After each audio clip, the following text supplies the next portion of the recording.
Hello everyone, I just wanted to contemplate a few things over with you. Like I said, I only make these videos when I really got something to say. So when you've heard it said, we are all one, we are all from the same, what does that mean? My belief is that creation is phenomenal.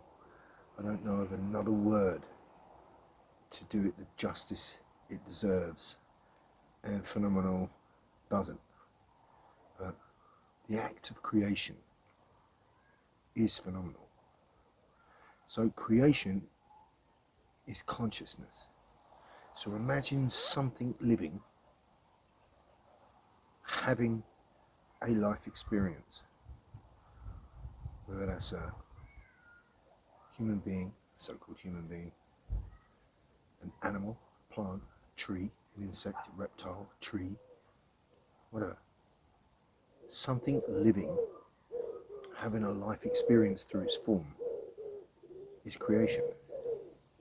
It was created by Source, the source of everything. Creation is our creator. Creator is God. So consciousness expresses itself through its life vessel. And consciousness is a gift from our creator. So the fractal of consciousness, of unique consciousness that was bestowed upon us by our creator, is a gift bestowed upon us so that we may experience all that is. Each fractal of consciousness is unique to you, to the expression that you are. Same consciousness is all in the same. It's our creator. So we are part or cut from the same cloth, so to speak.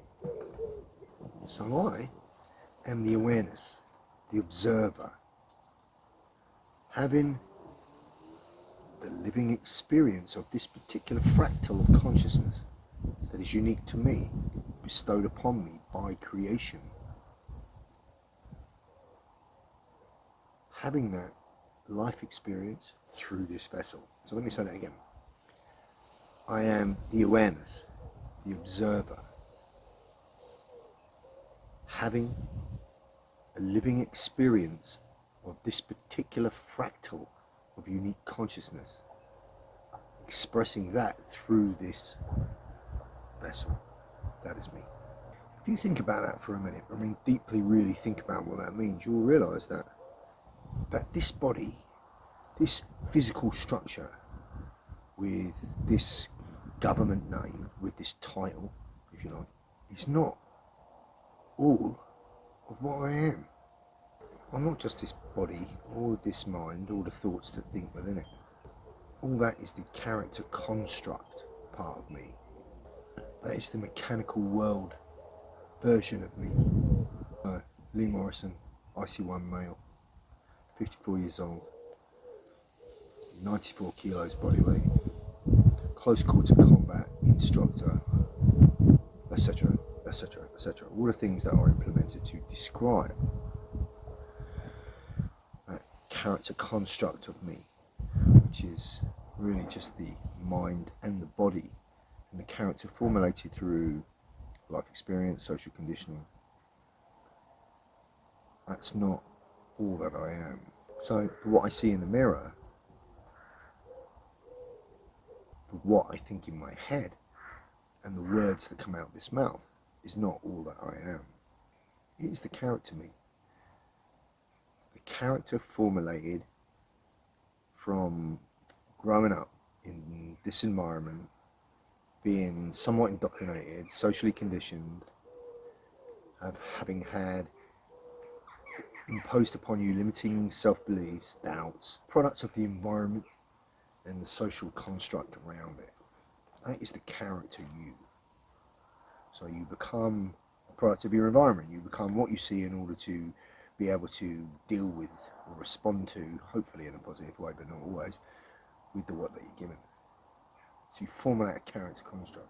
You need to understand though, that all of us within that construction have been manipulated. to a degree, have been mind controlled, some to a huge degree, have been swayed in what to think and believe and what to perceive as reality, and have been damaged on a number of levels by the environment and by the fact of what we are forced to consume. And yet we only believe that we are what we see and what we think and what we're told, living within this rat race world. Yeah. 8 to 5 job. You're out of the house in the morning by 7 o'clock, you don't get home till 8 o'clock at night. You don't get to see your kids just because they're asleep. You're too fucking tired to formulate any type of really meaningful, constructive interaction and relationship with your partner or your wife or whatever. All your family, all your friends, all the people around you, because you're so fucking tired. You're just pushing a fucking rock up the hill, slaving all day in one way or another, from cradle to grave, to eventually just put a roof over your head and food on the table for your family. You got to ask yourself, what's that all about? I'd say that's just a structure put in place to implement a massive drain on everyone collectively, a huge energy drain that is somehow benefiting something else. But I digress. So, getting back to creation. Creation is just so phenomenal. And it's been said before, by others, but we are part of everything that is, ever has been, ever will be. We are an expression of that, such is consciousness. And that is creation. Creation is consciousness. Consciousness is God. Each fractal of consciousness within any living organism, whether that's a man, a woman, so-called human, an animal, a mammal, a reptile, an insect, a plant, a tree, even on a larger scale like the sea, the sky, the wind, the stars, the mountains, the rocks, are all an expression of consciousness having a living experience through the vessel that they are. Now, whether all of that conscious expression is self-aware is another thing. I think it's very small-minded to say that only humans, so-called humans, are self-aware. I believe many animals are self-aware, and other things maybe not. I believe the sea is so alive, its energy, that it's aware. Maybe the sun, the sky, the stars, even the mountains and the rocks, although not self-aware, are an expression of consciousness, having a living experience. People say, and I don't include myself in that, when they say, oh, animals are dumb, they're not self-aware. Well, I believe some are, I believe some must be, and some maybe not so. But, yeah, they don't fuck each other over. And when you see displays of, care and cultivation of an ecosystem amongst the animal kingdom, they cooperate and help each other out. We can learn a lot of lessons from animals for sure. We can learn many lessons from the creatures of nature. So consciousness is our creator, and we are all expressions of consciousness, all cut from the same cloth, so to speak. So if that was actually realized by the masses, there'd be no separation, no divide, constant divide. We'd all realize that we're the same. We are all from the same one. In which case, for me to hurt you is hurting me, for you to hurt me is hurting you. There would be less divide. And we'd probably put an end to war if we could just realize that there is no divide. There's just hurdles purposely put in place for us to negotiate, or not, as the case is showing. So just think about that. I believe that's the what I am. And what about the why am I here, or the why are we here? Well, I believe that for the why you are here part, as an expression of consciousness is simply to have an experience, is simply to experience all that is. There may be another meaning with reasons that are far deeper, I'm sure. Maybe we agreed to be here, some of us agreed to be here at this time to take part in this great awakening so that we may be of service in some way. I believe in reincarnation, but I'm not wholly convinced as to the reason for it. I believe that I've had many past lives, and I believe we reincarnate this soul. And as to the reason for it, when they say, oh, you have to accumulate as many lessons as you can until you finally realize righteousness in some way, and you have alignment of mind, body and spirit like the sages before you, and then you can be one with creation. Well, I don't buy into that.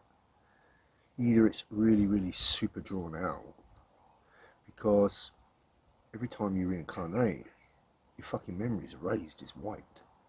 So you're not taking the lessons you've learned from before, previous incarnation, into the one you're in presently. That doesn't really make any sense to me. Unless, of course, it's really super drawn out so that the process just takes longer and longer and eventually you get there. But who knows? But I'm kind of guessing the point is that the idea is that you achieve a level of attainment, alignment, where maybe you don't come back reincarnated within what plausibly could be a soul trap, which just makes you continuously repeat this journey again and again in pretty much the same way, different each time, but consuming your energy. You know, arduous hardship, trials placed upon you every time, which of course forges you as an individual, but creates a low energy ebb that I believe something feeds off. So we spoke about before the idea of soul traps, and it's been written about in many texts. You know, ancient Arabic texts, Paleo-Hebrew have written about false light, etc. But who knows? Is it just a soul trap where you come back to you simply push the rock up a hill, and you're doing this for these so-called leaders that are continuously taking you and soaping you, lavering you up, and then rinsing you out? Lather, rinse, repeat. Lather, rinse, repeat. Pushing the rock up the hill until you've got nothing else to give. And then you die, and then you reincarnate again as another battery. That's one line of thinking. It's not what I'm saying one line of thinking is. I'm saying that's what a generic idea, overview of what the soul trap idea is. One thing I do know is that from cradle to grave, you should not be slaving in some way, getting indoctrinated and then slaving with what you've been told for the rest of your life just to eat and shelter. Because as I said before, we're supposed to be the highest element of the food chain. We're not. We're supposed to be the highest element of the food chain, and yet we're the only creatures on the planet that slave to eat and shelter. That can't be right. I don't believe that's right. I believe that our Creator created us with love, with the wish for us to express all that is good, and have an understanding of all that it isn't. As free will entered the equation, you know, we make our choices apparently. But I believe that the overall objective of creation was benevolent, loving and caring, and it wanted us to experience time with our loved ones, doing the things that we love. That would be living, not slaving to push a rock up a hill to feed something else. I don't believe it was supposed to be that way. Instead of that, you work, you slave yourself to death to earn the slave tokens just to simply feed and shelter, which of course now is becoming all the more difficult as the pincer of the pliers is squeezed together tightly, almost to the point where it's impossible to be able to comfortably shelter and eat, no doubt. It can't be what we're here for. So I believe that something is creating the existence, our consciousness experiences, in order to create pain and suffering in the world, in order to create in many pain and suffering that emanates an energy, a low energy source that something else is feeding off. Sounds magic, doesn't it? Now, I'm not saying that that's necessarily the way it is. I'm just saying that if you sift through, for those of you that have had a supposed spiritual awakening, or if you sift through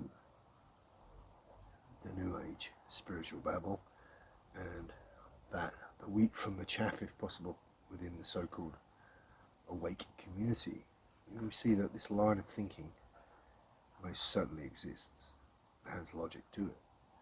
You will see that to escape this matrix, the very first thing that you must do is realize that you are not just this mind and this body. You want to realize that you too have a constructive role in this experience of the fractal of consciousness that you are. You are the co-creator of your experience. You are the co-creator of the fractal of consciousness that you live out. You have a lot more control over that experience than you think. So those that are programmed with the thoughts that are relentlessly smashed into their head via the BBC, Sky News, CNN, the mainstream media, the newspapers, the people that you work with are also calcified and sheep-like. Those that are completely indoctrinated through what's going on. They believe that they are those thoughts that are being relentlessly, consciously, subconsciously and unconsciously flooded into their brain. And these are the thoughts that they believe they are, along with the what that they see in the mirror and the what they have been socially conditioned to believe. That is the programmed version of you. The character, construct completely absorbed, running the program and the script that was given to you.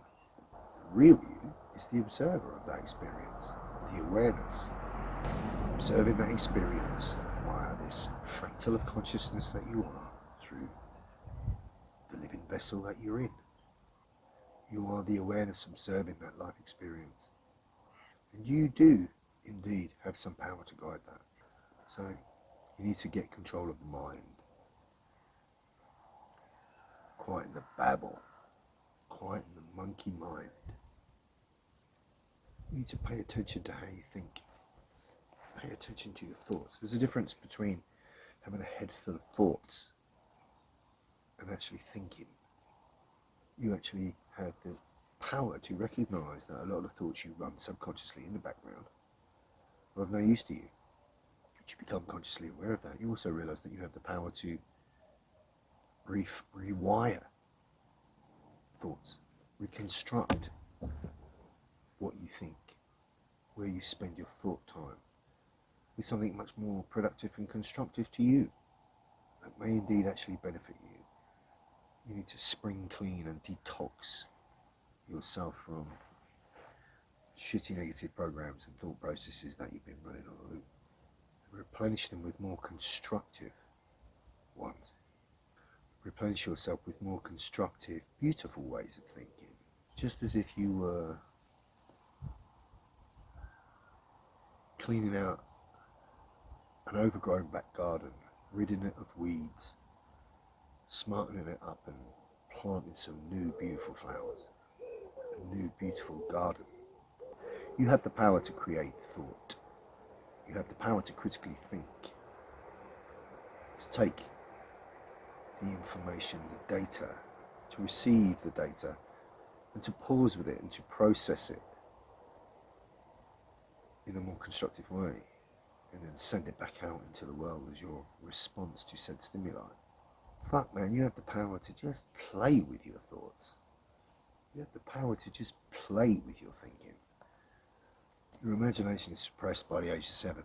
That's purposeful, by the way. But if you could keep your boundless, limitless imagination, then when you think of such things, in such thoughts, in a playful way, where you are, you have the time to sit and reconstruct thoughts the way you would like things to be, even if you have to start from a hypothetical perspective, what would it be like? What would utopia look like? What would it look like if tyranny had fallen and there's so many wrongs upon us we're starting to right? What would it look like? What would that world look like if we took the amazing technology that was available to us in a very beautiful and constructive way and married it to Mother Nature in order to heal its inhabitants? What would that look like? What would that feel like?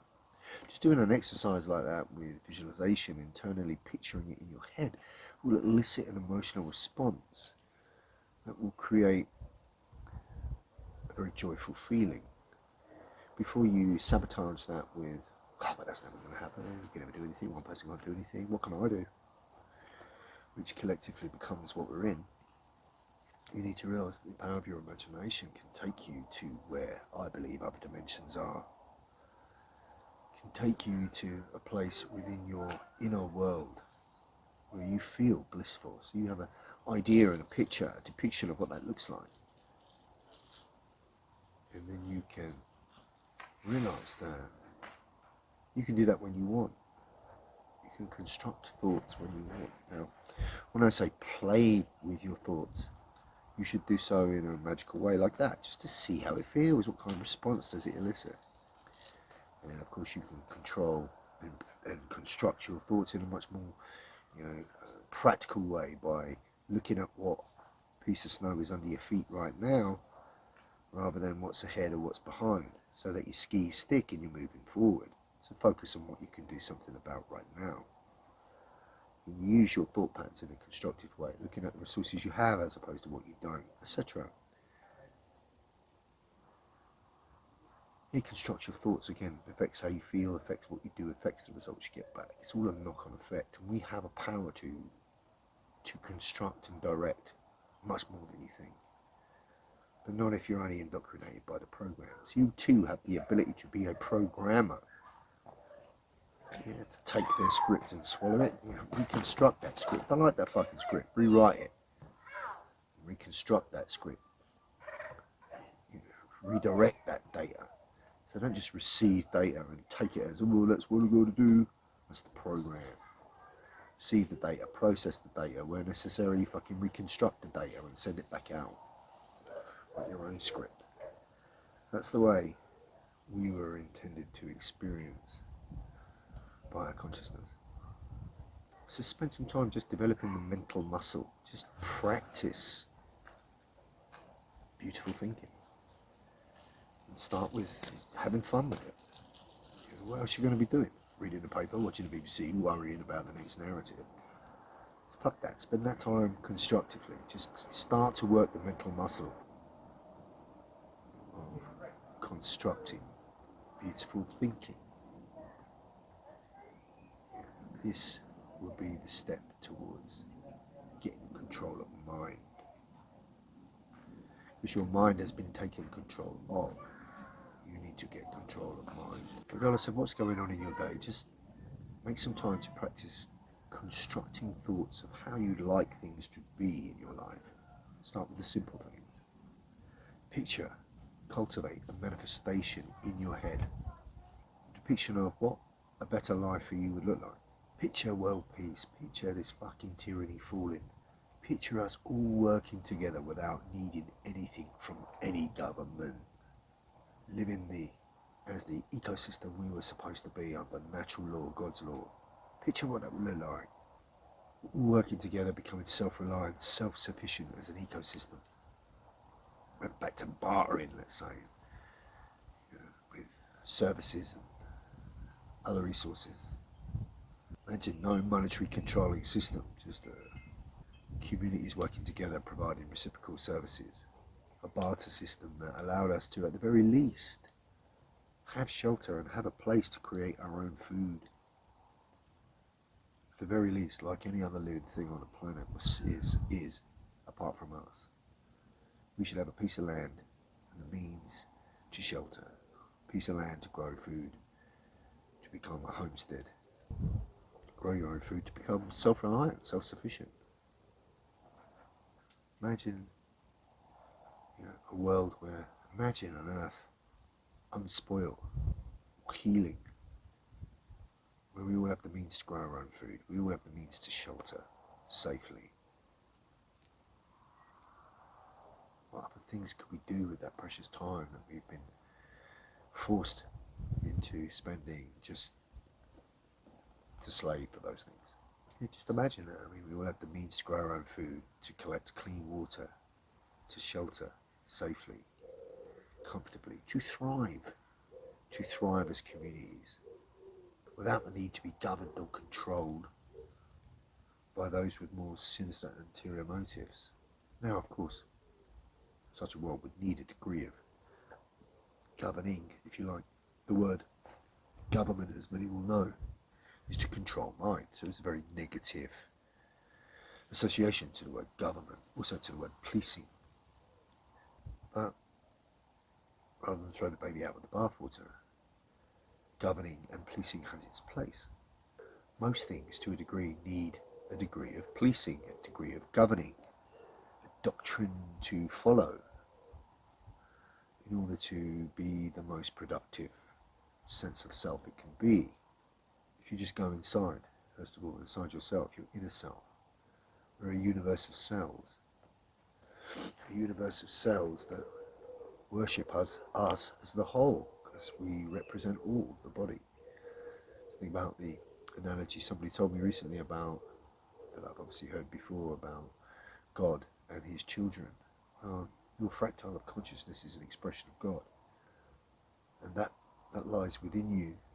Your trillions of cells are your children. You should bless them and love them and cherish them and worship them and look after this vessel. And what we've consumed that's been forced upon us, we've damaged it. If you wanted to reverse that process to the best degree that you could, then that would take a degree of discipline. I would have to be a degree of governing and policing. I would need to be aware of what I put in my body and what I don't, if I want the best from it. And I would have to be disciplined with that. There would need to be a sense of governing. So of course, there would need to be a degree, there would need to be governing as to the thoughts that you put into your mind, the visions that you put before your eyes. So what you look at, what you listen to, what you absorb yourself within, what you consume on all levels, has been tampered with, messed with, which has created the damage. So we would need to govern those things in a future such utopia. There would, of course, there would be problems, there would be things that would need to be negotiated and overcome and dealt with, and certain policies in place, but on the whole, unfucked with by nefarious entities that have done the complete opposite and drained us for so many hundreds, if not thousands of years, as they have. Without that fuckery, we'd be alright. The way the natural world was intended, the way the original God code that made us, intended us to be, we'd be pretty good unfucked with. The earth would heal. It's beautiful. It's the world as its mechanical construct. That's the fucking problem.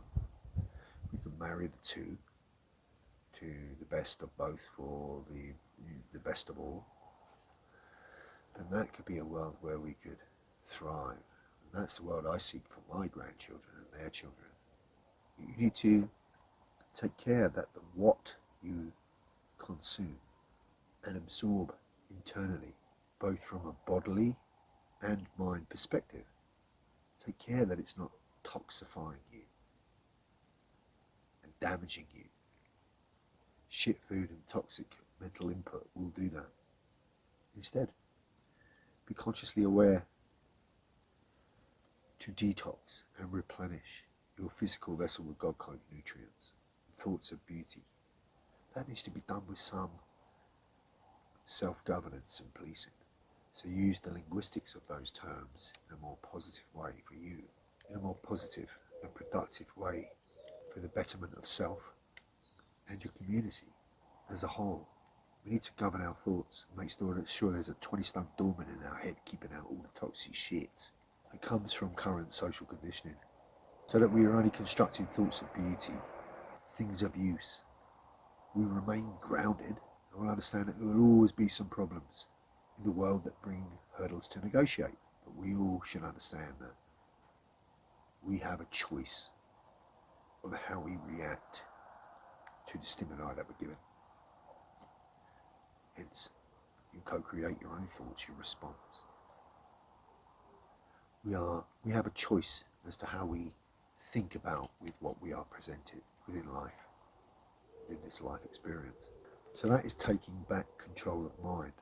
This will allow you to operate from a higher self, heart space, along with the gut instinct that allows you to distinguish the difference between what's right and what's wrong. And you use that to allow your mind to guide you with what to do with what you're offered from the external world. So, operating, getting control of mind, operating from your heart space and your gut instinct, and allow that to choose your conscious thoughts that you make with this mind as a result of the stimuli that you receive from the external world. Now you are in the driver's seat. Now you are more of a co-creator towards your experience that was bestowed upon you. Take care of your vessel, this expression of consciousness that you are truly blessed to have. Honor it, cherish it, love it. Self-love, not in an egotistical way, but self-love from the perspective that creation is phenomenal. And I am it, as are you. That's just phenomenal, and I love that. Get it? Anyway, that's my take, if you like, on what we are, and maybe the why we're here. In closing, I had a brilliant quote which I want to recite here, and that is, there are those that are defined by their circumstances, and there are those that define their circumstances. Peace.